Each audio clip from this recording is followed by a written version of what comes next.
Right then, this is a quick walk around video and what I've been looking forward to doing actually. This is a stunning looking little Honda CRZ, finished in white, which is probably the colour of choice, with the lovely high level rear spoiler, which I probably a Mugen or something similar. It looks absolutely stunning. Car's covered just 55,000 miles. It is in lovely condition. It really is for what's now a 12-year-old car. It's hard to believe. Without any shadow of doubt, it's a future classic in the making, this one. It really is. The front of the car generally very clean. Bonnet, can't see any obvious stone chips on there at all. And then come down near side. It's just such interesting angles on this car. It looks absolutely stunning, I have to say. Which is why it's aged so well, as Hondas generally do actually. Near side front alloy, really good. Panel works very clean indeed. Near side rear alloy, again, absolutely lovely. And then you've got that spoiler which looks absolutely fantastic. It looks like it's just destined to go onto the car. It looks absolutely superb, I have to say. I'm a bit of a boy racer, I have to be honest with you, and I don't mind. It's not going to appeal to everybody, and rightly so. Offside, again, wonderfully smooth. Side rear alloy, again, in lovely condition. And the remaining panels are absolutely lovely. And final alloy, again, superb, but it just is one of those. You'll love it or you won't. It'll appeal to some people, and it certainly appeals to me. Coming to the boot area now, with the rear seats up, you've got a really good sized boot in the back. The reality is these are officially 4-seater cars, which is something of a joke really, because that's the legroom you get. In all honesty, drop that down, you end up with a massive boot. This is effectively, it is a 2-seater car, and that's the way you've got to think of it. Coming in on the passenger side, all nice and clean and tidy. I've got his footwell areas again there, very clean.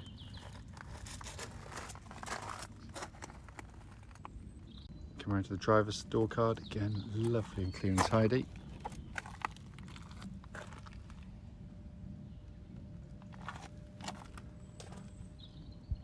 So inside the car now, engine is running through this section as always, so the dash can be seen illuminated.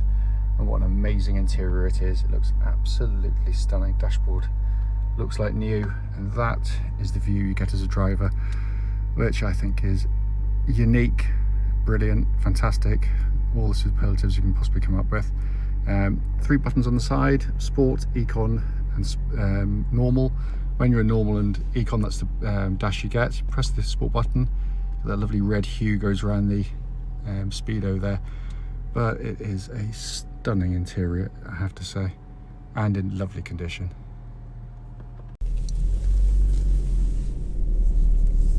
Right then, this is a quick road test video, and this is for a Honda CRZ Sport.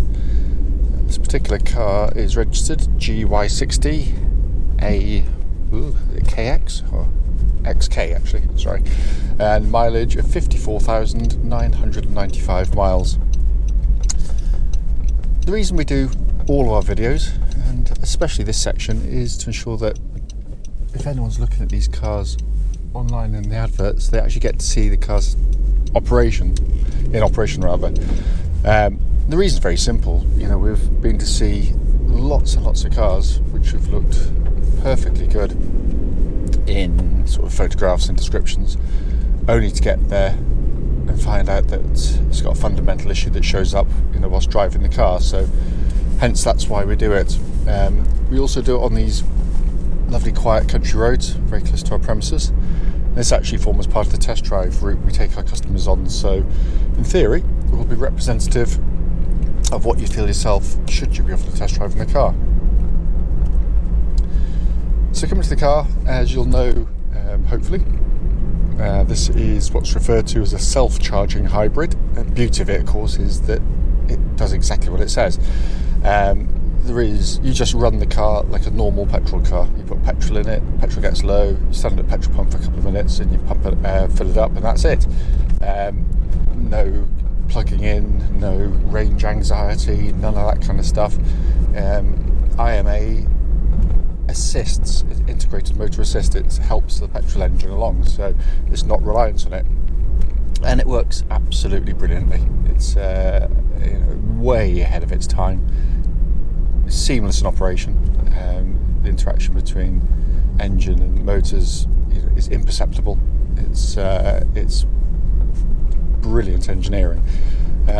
It gives you it also uses a 1.5 litre petrol engine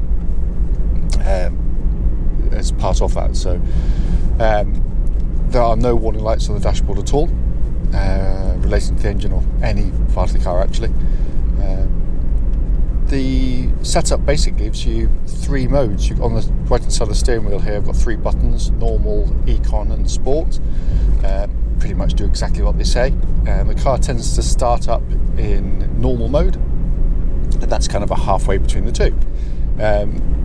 Econ mode really softens the throttle response. You can feel it almost sort of die slightly. And in all honesty, I've used all these modes, and I'd say in all the videos for the hybrids, when I first had one, and it might seem strange for someone trying to sell a car, I actually just didn't get on with it, and it was really weird.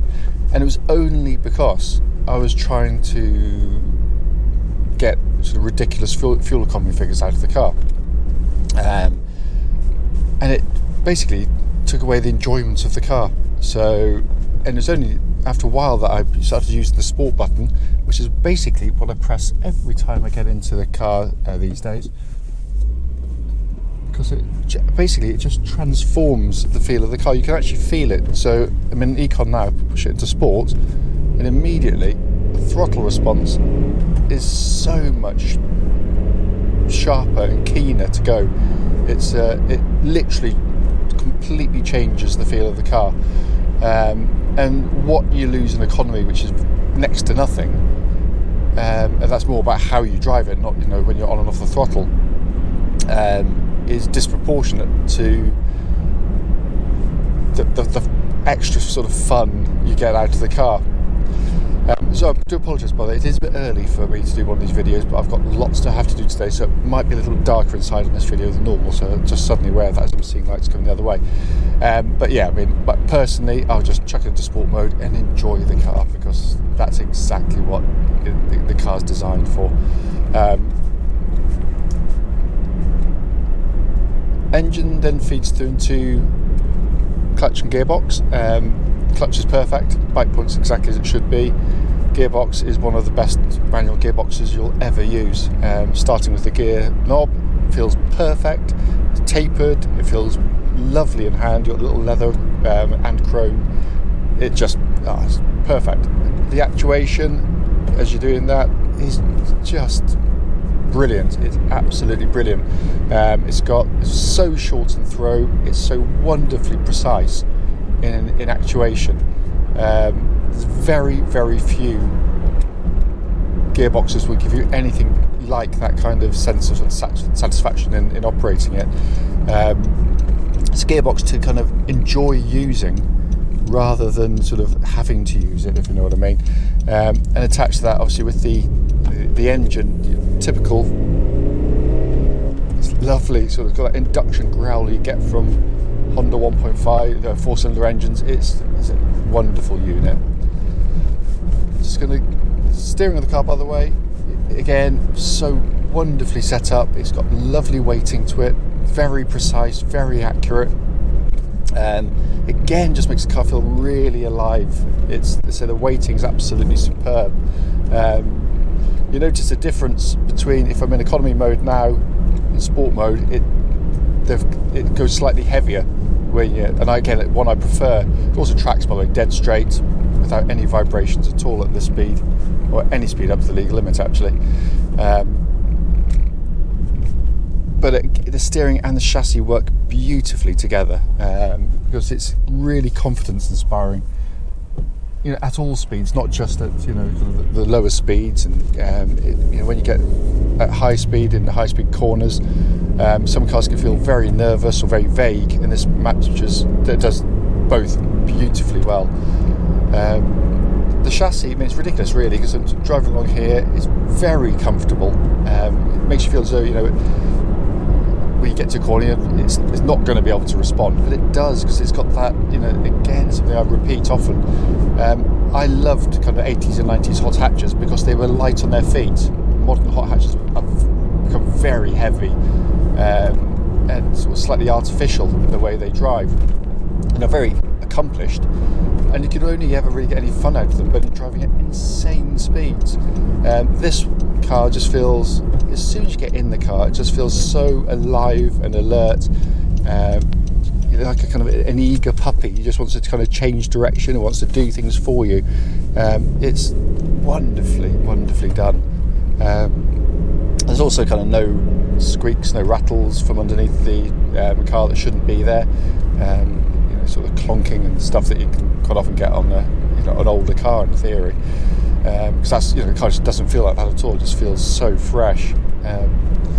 Brakes on the car, just get around the corner slightly, give them a good shove. I know they're good, but they're very good indeed. Lovely pedal on the car, nice and solid, powerful, no pulsing or vibrations when you hit the brake pedal at all, so all in fine order. And then to come inside, and you're welcomed by this lovely interior. It really continues. You've got the lovely colourings inside the car, sort of the two-tone, which works beautifully in the car, very tastefully done. And there's brilliant dash design. I mean, it really is, because it's not only refreshing to look at because it's so different, but it actually works very well. I mean, obviously the radio's simplicity itself, it's like the design of a child, it's brilliant.